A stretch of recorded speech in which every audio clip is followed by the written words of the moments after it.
territoire bourbonnais.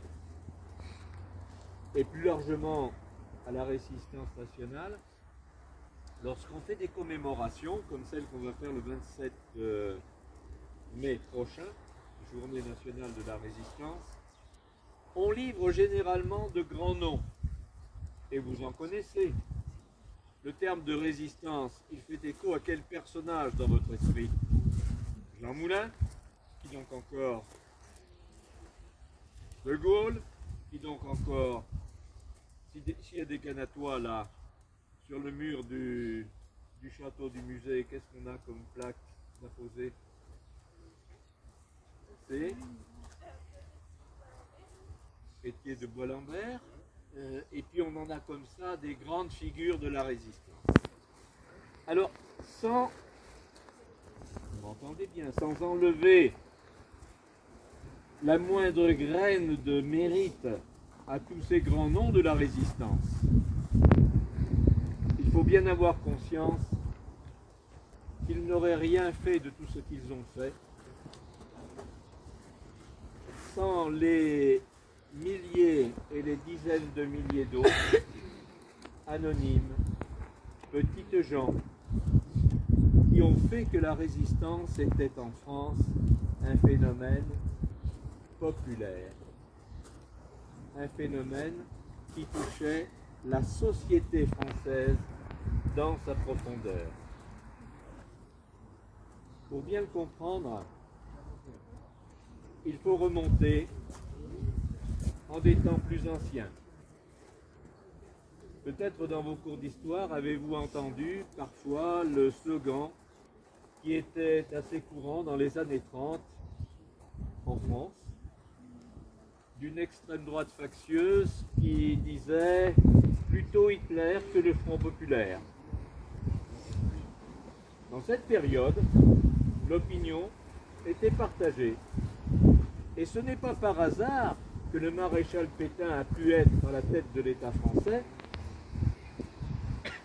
avec les forces collaborationnistes qu'il a rassemblées autour de lui. C'est qu'elles existaient. Mais dans le même temps, il existait aussi dans ce pays des forces progressistes qui étaient à l'opposé de farouches opposants à la démission devant la montée du fascisme et du nazisme. Et ces forces-là, elles étaient déjà présentes dans les années 30 contre les ligues factieuses. Elles étaient déjà présentes à la déclaration de guerre. Et lorsqu'on dit généralement que la résistance française va naître après les appels, dont celui du 18 juin de De Gaulle, la veille le 17, c'était celui de Charles Tillon, et puis il y en a eu d'autres. C'est juste, c'est vrai, mais ça n'est pas suffisant.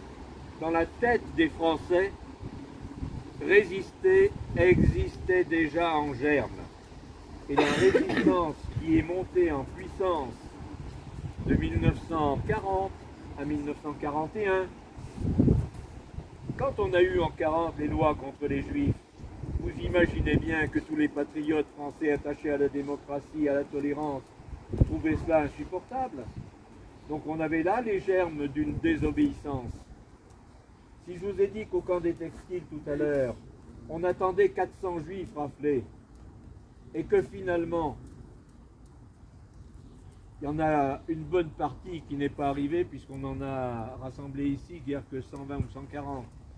Ça veut dire que quelque part, on en a aidé une bande à échapper à la rafle.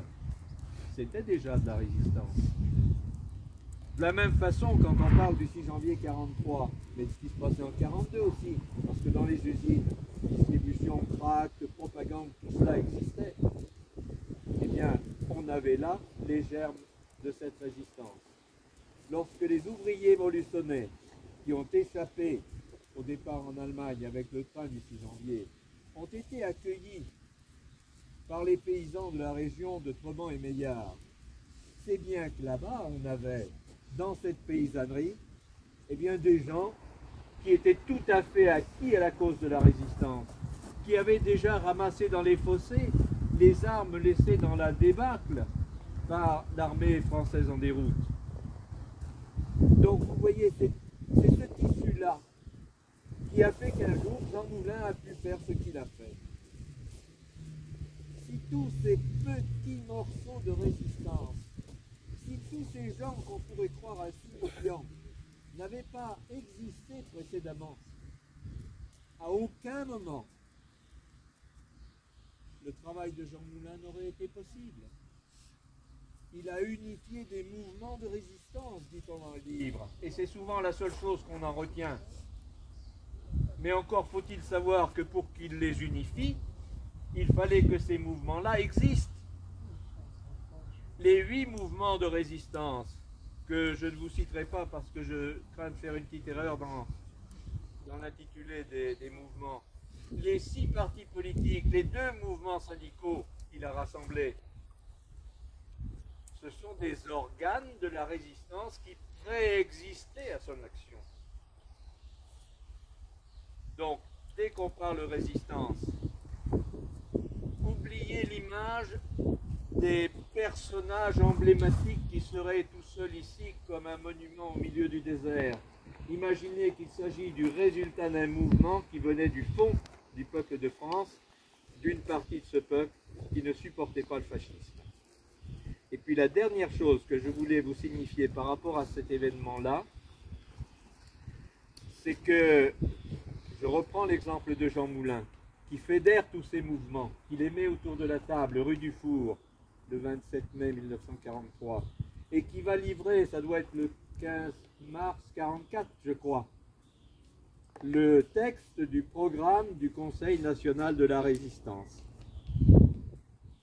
Eh bien, si on a pu livrer ce texte-là, en mars 1944, dans la tourmente de la guerre, dans un moment de la guerre la plus intense, imaginez bien ce qu'a pu être ce travail de conception. Ce texte-là, il est fondamental dans l'histoire de notre France. C'est grâce à lui qu'on pourra réécrire la Constitution de la République en 1946, qui est grosso modo la mère de celle que nous avons encore aujourd'hui, avec quelques petites modifications à droite ou à gauche. Mais ce texte-là, il est accouché dans la douleur de la guerre. Et c'est lui qui va fonder notre loi commune d'aujourd'hui. Autrement dit, la résistance, ça n'est pas une parenthèse dans l'histoire. C'est un morceau du puzzle. Notre peuple a été soumis pendant des années à la dictature nazie occupante, pétainiste collaborationniste. Elle en est sortie avec la victoire et la libération, et la reconstruction du pays à l'issue de ce conflit s'est aussi fait sur les bases de ce que la résistance avait produit comme espoir pour l'avenir. C'est pas un... Oh, vous connaissez, j'en suis sûr, le titre que les résistants avaient donné à ce programme. C'était quoi? Qui avait donné un nom à ce programme? Il l'avait appelé Les jours heureux. Les jours heureux. Imaginez ce que ça signifie quand on est dans la tourmente de la guerre de produire un modèle de société qu'on appelle les jours heureux. C'est le fondement même de la renaissance de notre démocratie. La résistance a fait son œuvre, mais comme dans tous les événements de l'histoire, à aucun moment arrêtez-vous sur des confettis qu'on poserait à droite ou à gauche. Considérez toujours qu'un événement, il a des causes. Et qu'un événement, quel qu'il soit, aura des conséquences. La chaîne est infinie, c'est un peu comme notre vie. Des parents, des enfants et la vie continue. Et bien dans l'histoire, on est dans le même processus. Un événement cause un autre, qui pour l'instant est conséquence, mais deviendra cause de la suite. Aujourd'hui, nous avons encore dans notre vie, dans la République de la France d'aujourd'hui, nous avons encore des restes du travail de la résistance. Et en pensant à cela, c'est un peu dans la logique, vous savez, parfois on parle d'éducation à la citoyenneté dans les établissements scolaires, eh bien c'est un petit peu dans cette logique-là peut-être qu'il faut se servir aussi de l'histoire et de la mémoire qu'on vous a apportée aujourd'hui, mémoire de la résistance. Je ne veux pas être plus bavard parce que je vous ennuierai. Mais j'aimerais que vous gardiez d'aujourd'hui ce petit message que désormais, c'est vous qui êtes les passeurs de mémoire. Vous êtes aujourd'hui les citoyens de demain. Quasiment les citoyens d'aujourd'hui. Vous êtes sur un lieu où on a sacrifié des anciens. Les jours heureux voudraient qu'on évite d'en sacrifier d'autres.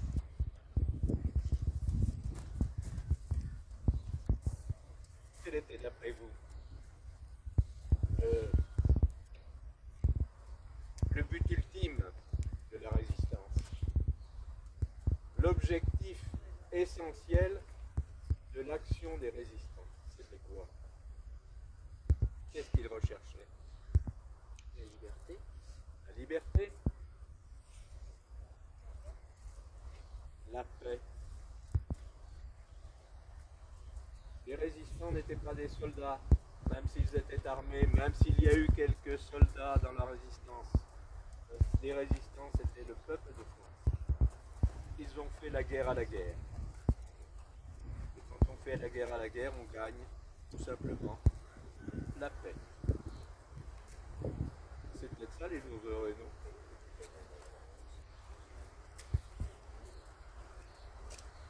Bon, je vous en dis pas plus.